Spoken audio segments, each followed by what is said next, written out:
Hello, I'm Nito Cobain. Welcome to Side by Side. My guest today wears many hats. She's an inventor, an entrepreneur, and a patent attorney specializing in intellectual property. She's known worldwide for her expertise, and she has worked with companies we all know. Companies like Apple and Microsoft and Visa. And she calls North Carolina home. So today, we'll get to meet JiNan Glasgow George. Funding for Side by Side with Nito Cobain is made possible by... Here's to those that rise and shine, to friendly faces doing more than their part, and to those who still enjoy the little things. You make it feel like home. Ashley Home Store. This is home. The Bud Group is a company of everyday leaders making a difference by providing facility solutions through customized janitorial, landscape, and maintenance services.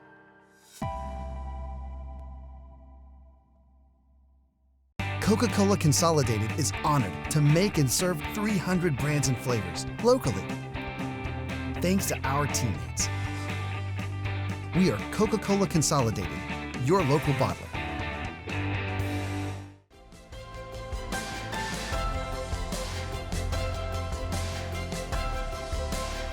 JiNan, you wrote a book called The IP Miracle. What is the IP Miracle?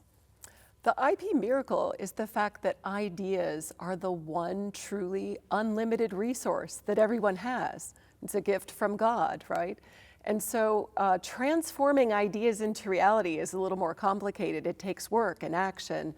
And as a patent attorney, I help clients transform their ideas into assets that are useful in business, that can attract investment, that can help the businesses grow, and ultimately be acquired, making impact commercially. Very interesting. Give me an idea. Give me an idea of a case study, if you will. Oh, sure.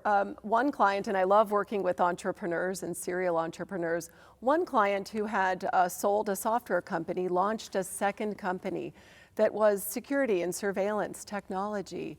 He called me and said he thought he had something to patent. As we reviewed it and did some research around it, putting context around it, we realized he probably needed more than 10 or 15 patents. He launched a business with that, attracted venture capital investment and angel investment. He used those assets to get strategic deals for his company, to attract board members, attract new software engineers and developers, and ultimately financing, just based on the intellectual property assets, and finally to be acquired. So that's a typical profile for a client, where we start with an idea and it transforms over time into a company, making commercial impact. It's a journey, isn't it? It's a process. It is. And the way that people change over time as they do that, they invent more, because you can really only invent from what you know. So the more that you read and see and invent, the more you can continue to invent and improve on things. What is the percentage of success for entrepreneurial ideas? In other words, let's take 100 people who come to see you with an idea. How many of them really in the end can carry through the whole journey and can have an outcome that is equivalent to what they had hoped it would be? Sure, that's a great question. Most of the time, as you know, businesses fail. Most of the time, intellectual property assets don't make impact, because the way they are crafted initially doesn't consider broader data, broader information. So when we put that around it, what we have found with our clients is that we not only help them create quality assets, patents, trademarks, and copyrights, but we also connect them to the resources they need to make impact. Sometimes that's capital, sometimes that's other companies, sometimes it's other people. Yes, so it's all about relational capital and the support system that goes with it. So I see on television some of these ads about, if you have an invention, call us, please. I never take those very seriously. Right, there's a reason not to. Almost no one gets any return on the investment they make for those types of companies. In fact, the government of the US passed some legislation to say that they needed to disclose the success rate up front, and it was pretty low. Most of the time, it's important to develop a relationship with an attorney who understands your technology. We have a great team. We do high tech to biotechnology and have done this for a long time. But The patent system itself has a lot of information in it, and people can get started directly from the U.S. Patent and Trademark Office. So most of your work is in technology or biomedical, is that what you said? We do actually everything from software, electronics, advanced materials, biomedical devices. We've done vaccines. We've done some biotechnology work as well. I see. So it's not, someone is not creating a new pair of scissors or something. Occasionally we have consumer products, and we work with a lot of small companies, usually for those types of things. But what we tend to find is it's more about the unique value proposition, regardless of the industry or the market.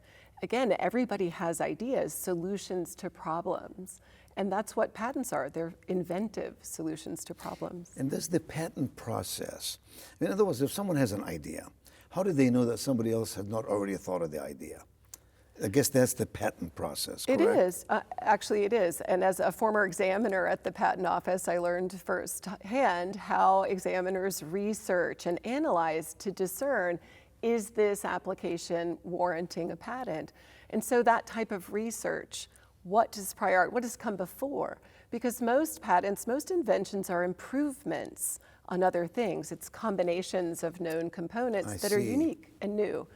So that data helps inform the question, is it patentable? JiNan, you're a fascinating person. Your educational background, at first look, inspires one to ask this question. Undergraduate engineering, NC State, North Carolina State. Law degree from the University of North Carolina, Chapel Hill. I think I get those two, maybe somehow they are related. I don't understand the next one. Duke University Master of Theological Studies. Yes. Is it because when you get a patent you want to pray that it's going to work out? I pray for my clients every day, actually. Yes. But no, I usually introduce myself as being a recovered engineer. I had a first career in engineering, new product development. So I was turning ideas into products in an industrial setting. And I decided to return to school to study law, to become a patent attorney. So having the engineering background plus law, they do seem obvious to go together. As long as I was taking a break from my career, I thought, what else is really important to me? What would I like to invest in myself to study? And I had always an interest in theology. I was raised as a Christian, but my best friend from 10 years old, Hindu. And so we always had conversations across religions. And I wanted to study that. And the discourse community was amazing. The question I got asked the most was, so how are you going to use that in your work? And I thought, I'll just live better and work better having it. It was in that investment in myself that was most important. Yeah. You were a congressional advisor. Tell us about that. So I began to do some advising on Capitol Hill about the role of intellectual property and entrepreneurship. The combination actually creates more jobs in our nation than any other industry, than large companies all combined. So that's obviously very important in today's economy and always. Jobs creation and entrepreneurs and innovation cause that to happen most efficiently. So we gave some insight about some unfair competition, obviously globally. Not all nations respect intellectual property in the same way. Perhaps I'll never forget hearing Margaret Thatcher speak at Wake Forest University School of Law in 2000 when Hong Kong was going back to China. The rule of law is so important in preserving property rights and enforcing intellectual property. So it's not the same globally. Yes. So we did some advising on that as well. Some people cheat. Yeah. They steal the rights and they sell goods and other things that they really don't have the right to do. Unfortunately, yes, it does happen. But I would say there's also so much benefit that can come from the intellectual property systems globally. Again, each patent is an inventive solution to a problem.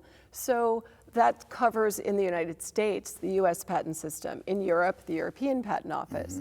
But in many emerging markets, hardly any companies or individuals file patents there.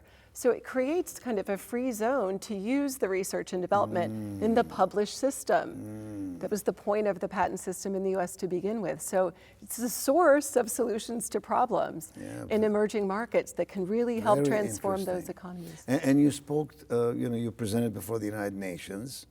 What was that about? When was it? And That has to be something very special for It one to be was. able to do. It was. For 3 years, I served on an economic advisory group for the United Nations in Europe, and it was on the same issue, the impact of innovation, intellectual property, and entrepreneurship for economic growth in any country. It was a special time. So let's dig into that a little more, the whole point about intellectual property. So the term intellectual property, or the miracle, the IP miracle as you call it, is the umbrella under which comes what? Do copyrights come under intellectual property, for example? Book copyrights, etc. Do systems, we all know people have developed a system, a formula for success, for leadership, for doing this or that in a manufacturing process. All of that comes under, just educate me about what does that umbrella have under it? Sure. So intellectual property is just that. It's an intangible asset. It's property rights to exclude others and keep them out of what you think is your unique space, your zone, your unique value But it can proposition. be tangible if I create a chair or I create some mechanism. That's a tangible thing. Sure. The tangible thing is obviously a product that you've created, but the intellectual property rights around it let you enjoy the exclusive market for that product. I see. So it does cover copyrights, exclude others from copying the content of your creative work, your written work, your video. Trademarks provide exclusive rights to keep others out of your brand space, out of your domain there. So the goodwill that you've built up in your product or in your service is protected by trademarks and service marks. Patents cover useful things, the functional aspect of the chair design, for example, or the functional aspects of computer software. So they cover the systems, they cover software, they cover the thing, and even services can be covered by patents. Design patents cover the ornamental or the aesthetic value of a thing. And then, of course, trade secrets. Sometimes you have that intangible asset, that idea that you can keep secret and keep others away from it indefinitely. So it is a kind of a miracle that you can create assets just from ideas. It's amazing. Why is it that a title of a book cannot be copyrighted? Oh, it can be registered as a trademark if it's your brand. If I'm going to launch then a podcast show or something else on IP Miracle, I could register that as a trademark. But assuming next month someone decides to write a book and call it the IP Miracle. Right. If the content is the same, I have copyrights that will keep them out of the book. But the title itself. The title itself is a trademark. The book cover, the look of it, and the content of that, just as an artistic work, can also be copyright. I see, Yes. I see. Yes. Very interesting. So if a person is listening to us right now and watching us right now and says, I have an idea, I'd like to turn it into a productive outcome, what are the steps that person has to go through? The number one step is to write it down. That is really when we Get a clarity of vision and definition. Yes, and just document it. The ideas become reality when we speak them and write them, but when you write it down, you can then have a sense of what is it exactly that I think is unique. What is distinctive about this Exactly. idea? That it can be researched and confirm the differentiation, right? It's how different you are from anyone else. And then you can take steps to secure those IP rights under the rules and the laws that govern them, whether it be copyright, registration. So you do that before you actually create whatever it is, the Yes. fruition of the idea. Yes, as long as you can, for example, with patents, describe it to someone of ordinary skill in that area, you could teach it to someone, that's enough to secure patent protection. You don't actually have to have ever made it to keep others out of the space. But do you advise your clients, hey, listen, don't put money and energy and effort and time trying to create this until you ensure that it can be patented? Otherwise, you spend all that money and the time and energy, and then you're only to find out, oh, somebody else already beat you to that. Right, in my law practice, we actually also advise them to look at the market. what is the opportunity? Part of the conversation we have is, how will you use these assets to get a return on the investment? And who would value these assets? That's right. So we do encourage them to have that market research as well as the patent research or the research for other intellectual property. What are the 2 or 3 traits or characteristics or pieces of intrigue about an idea that lets you know almost intuitively this has great potential? Oh, sure. And likewise, in reverse fashion, what are the 2 or 3 that as you listen or as you read what someone wrote down, you realize pretty quickly, intuitively, your gut feeling is this doesn't have much future? Sure. Obviously, I've seen a lot over the 23 years that I've been practicing, and also have software that helps me to see a lot more data than just what I've been exposed to. That's usually the first hint. If I've heard of this already or I've seen it, then that's probably not going to be as likely to be valuable if it's even protectable.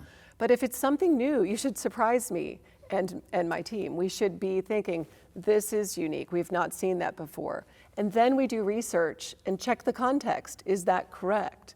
So we might have a gut feeling, but to really be dispositive of whether or not something's protectable, you have to look at data. So many professors who do a lot of research, especially in major institutions, come up with ideas that they patent. I'm familiar, you're certainly familiar with many more than I am, but I'm familiar with some that have become multi-billion-dollar companies out of an idea that a professor at an institution of higher learning thought about, research, came up with it, and the application of which is so massive, is so universal, that then they IPO the company, they go public, and all of a sudden it's worth a lot of money. That's something that you've seen a lot. It is something that I've seen. They don't usually IPO most of the time. Venture capital. They're acquired, yes. Private equity, et cetera. I mean, we have many great examples even in our state here in North Carolina. You can look at SAS, the SAS Institute, which came out of the university, NC State University, initially. Actually, most patents that come out of universities aren't licensed. Not licensed. They're not. It's a very small percentage because normally they aren't connected to a market opportunity yet. They're just filed as patents. I see. So this connection to the market opportunity is important. That's where the magic lies. That's where the miracle lies. Yes, absolutely. Obviously, I mean, that makes a lot of sense. It's you can come up with a great idea and patent it, but if it doesn't have marketability, how are you going to attract legal tender to such an idea? But there are some that have done, that I know of, that have done very well. Usually involves technology of some sort, and some will get a venture capital, private equity to buy them or finance them, and some I know of have in fact IPO'd and have done quite well. It usually has a market product that has universal application. Can you give us an idea of someone you've worked with that became a spectacular success? You don't have to name the company, but I'm interested in the process of what happened there. Sure. Even the story I mentioned at the outset, to be able to take an idea, transform it to intellectual property, and then build a company around it takes a lot of time, energy, and money, and connections. And expertise. And expertise as well. And it's not usually one person.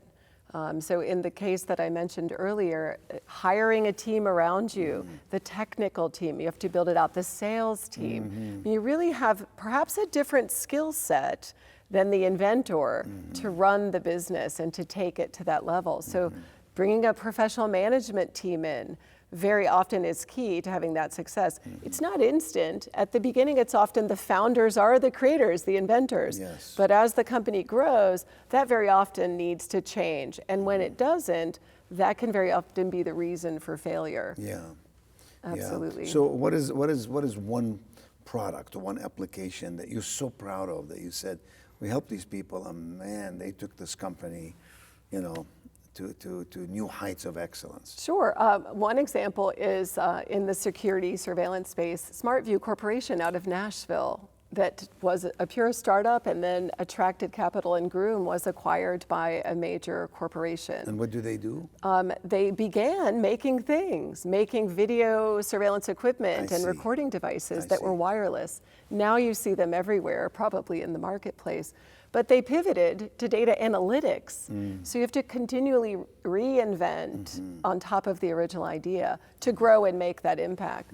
Another example is a client that we work with in the wireless measuring and monitoring space. So they have technology to make sure that your mobile phones and all of the wireless communications are clear, that there's not jamming or interruptions, your dropped call that shouldn't be happening. We work with other clients that are doing geofencing technology that can be applied for autonomous vehicles, for example, or for automatically enforcing privacy rules with digital devices. These are big things you're talking about. Pretty amazing. Electrical power grid technology that we've worked with, biomedical devices, it goes on and on. So if someone is going to college, a young person going to college, and they have intense interest in entrepreneurship, and someday maybe they create something and patent it and take it to market. Maybe they want to start a business, not necessarily for that purpose, but just to have a business. What are some of the specialty skills or mindsets that you say to that person? You be sure you take these kind of courses, or hang around these kind of people, or attend these kind of symposia, or do this kind of experiential learning so that you can prepare yourself adequately and well for such success. What would that advice be? Sure. I mean, for most of them, they already have a creative courage. They're trying something new that is perhaps never been done before anywhere, and certainly it's new to them. So for a student, and I love working with university students who are interested in entrepreneurship, and as they have an idea, for them to research it, to understand this market opportunity, and to learn about the evaluation of creating assets. It's expensive to file patent, trademark, and create these assets. So will they get a return on that? We like to connect them with resources so they can be proactive, curious, and creative. They certainly should understand finance and accounting, right? The financial side of it. They should certainly understand how to present, public speaking, or at least doing a pitch to investors. They should also understand the collaboration. How do they manage teams? So those courses or classes that involve leading a project with a team certainly would contribute to that success. That's incredibly helpful advice, because what you're talking about is holistic education. It doesn't matter what you major in, you have to develop that mindset, and that mindset is the byproduct of all these ingredients that, when they combine together, make for possibilities. The art of the possible doesn't come to you just because you're motivated. It comes to you because you really have perfected set of skills. I like to tell students and others that you don't have the right to be confident until you're competent. And you have to be competent in those disciplines that will lead you to do something worthwhile in life. And sometimes higher education, as you well know, is not as pragmatic and practical. Life skills, somebody calls them soft skills. I call them life skills, right? Life skills have to do with what you just said. Absolutely. You have to understand these disciplines to be good at all of it. You're a fascinating person. Thank you. And you speak with such clarity about a subject that for many could be somewhat complicated. We don't have the capacity sometimes to understand everything that you talk about, but because we're not equipped with it, we don't have the experience you've had, we haven't presented to the United Nations, or we have not been a congressional advisor. I know you write for Forbes and other journals as well. So what is next for JiNan? Oh, thank you. I love the work that I'm doing. I could imagine practicing law for many more years, perhaps even decades, because it's new but you're every doing day. more than practicing law. That's true. You're a business consultant. You're a research expert. You're a technician of IP, intellectual property, but so much more. Law is just one of the elements. It is an underpinning, and part of what I have begun doing already is to become very active as an investor in early stage companies. In the companies that come to you or others? In other companies as well, but it's great to be able to look at the IP and shape it, meet the management team, looking at all the things that venture capitalists do. I'm actually a limited partner in 2 funds, but I am interested perhaps in continuing to grow the activity of investment. And also, as you mentioned, translating this IP miracle concept to people who aren't practicing law. Yes. You don't have to be a lawyer if you know one. Yes. But I think being able to get that word out, that message out. I am launching a podcast very soon in the next month that will be about this creative courage and about the IP miracle concept. So that's part of the work that I want to continue to do, and also to inspire the next generation of entrepreneurs, the students. That's really key, isn't it, for the future of America and the world. JiNan, thank you so much for being with us today, and good luck in all your aspirational work in life and in business. Thank you. It's a pleasure.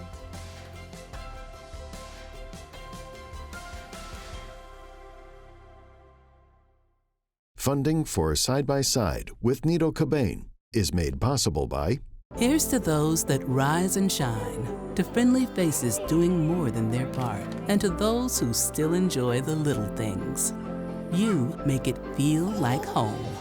Ashley Home Store. This is home. The Bud Group is a company of everyday leaders making a difference by providing facility solutions through customized janitorial, landscape, and maintenance services.